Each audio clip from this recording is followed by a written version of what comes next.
Well, hello again. It's Lucy here from Artshed Angel, and today I'm going to show you another inspiration for your art journals. So something else you can do in an art journal that makes it fun. I do some digital drawings which I have up on my Etsy site that you can download to use for your journals, but you can use any kind of line drawings that you can find. So in this case here, I've used a line drawing from a girl I've just drawn, and I've printed her onto watercolor paper because I'm going to colour her in. I've also printed her onto a background paper. So don't be scared to actually print straight from your inkjet printer straight onto lovely background paper, scrapbooking papers and things like that. So I'm going to use part of that, probably the jeans and that, for her to use alongside what I'm colouring in. I've also done a background myself, and I've printed this background out, and I'm going to cut that up for part of this decoration. So again, I'm going to go through the same process as I have with other journal pages, where I put down my masking tape down the center. I'm using my large Dilutions journal, and this time I'm probably not going to gesso it because there's no real need for it, because I'm going to do a lot of watercoloring on the paper.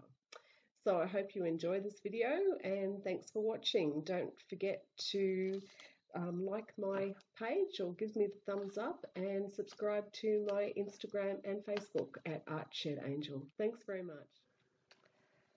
So I've cut my elements out. You can see I've taken the jeans that I've printed onto the other paper. I will use the rest of that paper for other things, but I'm going to make her jeans this printed paper, which can look really nice. I've cut this paper up, and I've used a punch to punch squares. I'm going to actually edge those, and I'm going to make that go across the page. I want her to seem like she's walking into sort of I suppose, paradise in some way. She looks really independent. She's got that strut about her. So the first thing I'm going to do is I'm going to paint the background with purple and fuchsia, and it's just acrylic paint. Now, I never like backgrounds to be one plain colour, so you can see that I've actually done the background with a bit of the purple, the fuchsia, and a little bit of the lavender colour. So just letting that dry. Once that's dry, we can start sticking our elements on. So I've just started to arrange the page like this. I'm really kind of liking the slightly darker, so that there's only just a little bit of difference in the background. I've just arranged these slightly differently, so I'm not cutting so much off them. I've already glued this piece of paper down, so now I'm going to start gluing these pages down. Now, I usually glue with a matte medium, so this is a matte medium. I don't really use glue. Some people like to use Mod Podge for gluing things down. We have very high humidity in Australia, and Mod Podge can be a bit of a problem. So I just use matte medium. I do like the Liquitex one as well. So just use it like a glue. Try not to get, you can brush straight over the top of it and give it a finish. Being matte, it allows you to still colour in over the top of it. So I'm just going to go through and pick them up and stick them down. Just putting the last pieces on. Don't worry about going over the page, so I don't mind. I'll cut the little bits off that go over. So I now have this design. Now that was fully done just with some paint in the background and some paper I printed on my printer. So, you know, don't hesitate to use your inkjet printer to get some designs. So I want to now stick my girl onto the page. Now the problem with this girl is I am going to watercolor her. So I don't actually want to get any paint on her body. So when I glue her down with the matte medium, I'm going to have to be really careful that I put enough glue down so that she can sit over top, but I don't wipe her. So I'm just going to put her down, get enough glue there, put her where I want her, and then just pat her down, because I don't want medium to go over the top of her. The medium seals the paper, so if I seal the watercolor paper, I won't be able to color on it anymore. So I need to be careful. Now I'm just going to put her jeans on too. I want to do that the same way, but this time with her jeans, I actually want to be able to stick it over the top. So, and I'm going to watercolor them as well. So I'm just going to really carefully brush towards the edges, trying not to get any paint on the outside. So I'm going to stick this over the top,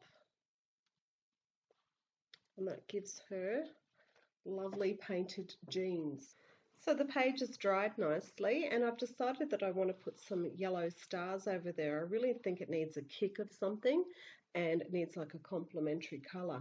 So I've got some bright yellow, and I've cut my own stars. So I've just folded my paper in half, and then with the scissors cut a star. They're only a 4-pointed star, really easy to cut. You can make a lot of your own masks for this sort of work. So, you know, if you've just got something you really want to have on there, cut your own mask. You can do that with punches as well, punching into your paper.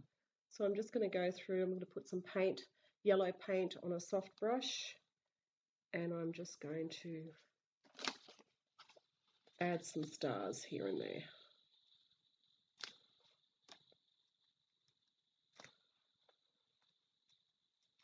You see how easy that is to add something just how you want it. Now I've done a few different size stars, so I'll just do some of one size first. They last quite well. This is just the watercolor paper that I had left after I cut her out. Star.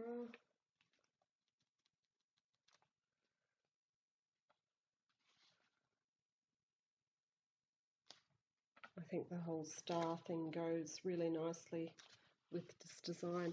Sometimes what you find when you're doing a journal page is that it just starts to evolve itself. You might have had a plan for it, but then it starts to just evolve all on its own, and I think that's the nicest thing of it, because I'm looking now at these rays and thinking they're perfect places to write things. So I would like to write things about how I feel this is what this is really about.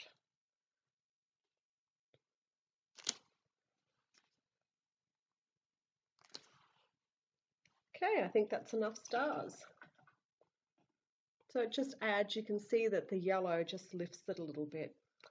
So the next thing I'm going to do, I think I might do my little squares. So I have some blue ink here. This is just an ink pad, and I just want to run the squares through the ink pad to give them a little bit of an edge. So you can see that they have like a border. Sometimes they're a little bit more covered, but that's okay. It's just to give them, I suppose, a frame. So I'm just adding that. Any ink pad would work. Now to do the watercolor, I'm going to use my beautiful Prima Marketing Pastel Dreams. They have some great colors. They're coming out with some real skin colors, but I use these colors here for skin, and I'm also going to use the classics. So I just pick up a bit of the paint. Make sure your brush is clean. A bit over here.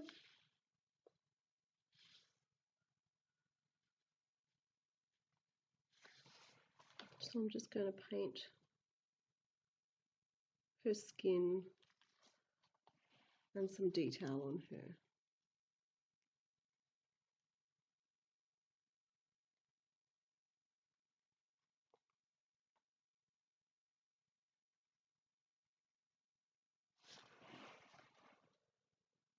These are really easy to use watercolor paints. It's one of my favorite for art journaling and travel journaling. So just going to do that. Now I really think she needs a bright green shirt. So I'm going to paint her shirt in quite a bright green, just to make her stand out.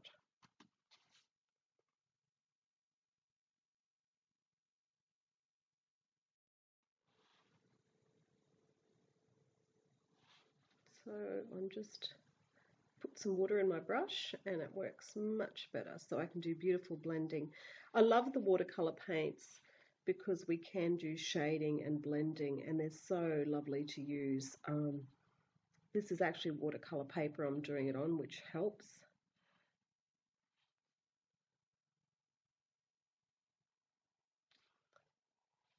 The beautiful part about using watercolor paints is that they're very transparent and you can put colours over the top. So I'm going to do her top predominantly green. Just put more water out of it. And then I'm going to add some blue to it. So I can now add some of the blue and give it a little bit more depth so you can bleed the blue through. So you can see there that you're getting a little bit more depth of colour, and especially in things like shadows. So you get more shape.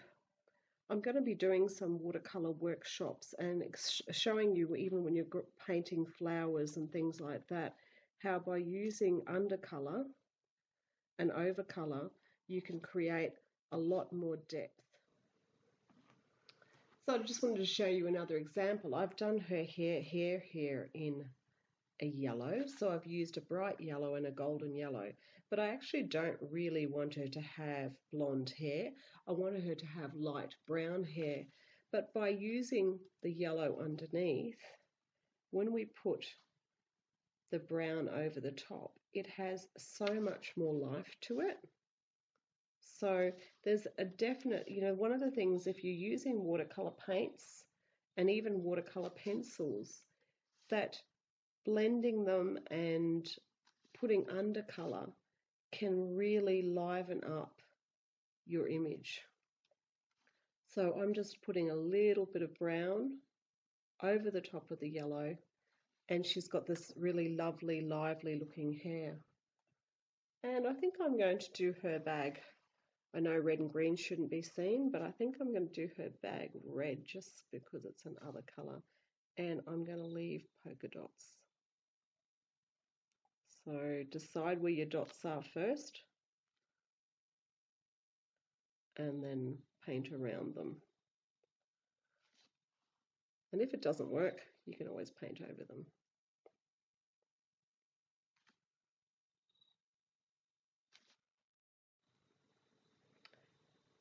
If you want things to stand out from your background, you can use grey. So I've got the same grey watercolor paint, and I'm just going to take it right around the edges of her like a shadow, and that makes her pop out from the background.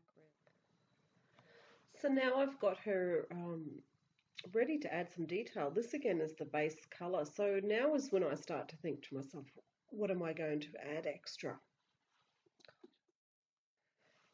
So now I think I want to add some wording to it, and I think she looks really determined. I kind of liked her in the sense that she, to me, looked like a determined girl who was going somewhere in the universe. So I'm going to put some wording on these. I think that if they ray out the words, it gives it more reason for being together. So I'm going to write some wording. So I'm going to write, she thought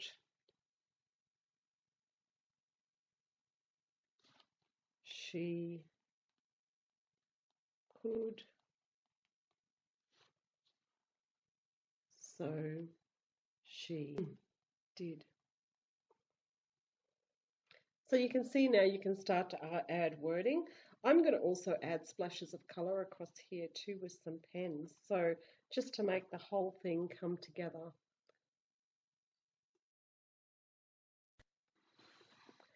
So we've finished this page off by adding some Posca pens in black and white, and also using some alcohol markers to do some edging and something for the end of the rays of light, and a bit of colour for where she's walking, because it looks like she's walking out of the rays of light. I'm pretty happy with how she's turned out, really, and just shows you that you can use printed media from your inkjet printer to create great pages.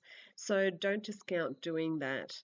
It's Lucy again from Artshed Angel. I hope you join me again on either Instagram or Facebook or on my YouTube page, and I'm going to make lots more videos for you to enjoy. Thank you very much. See you later. Bye.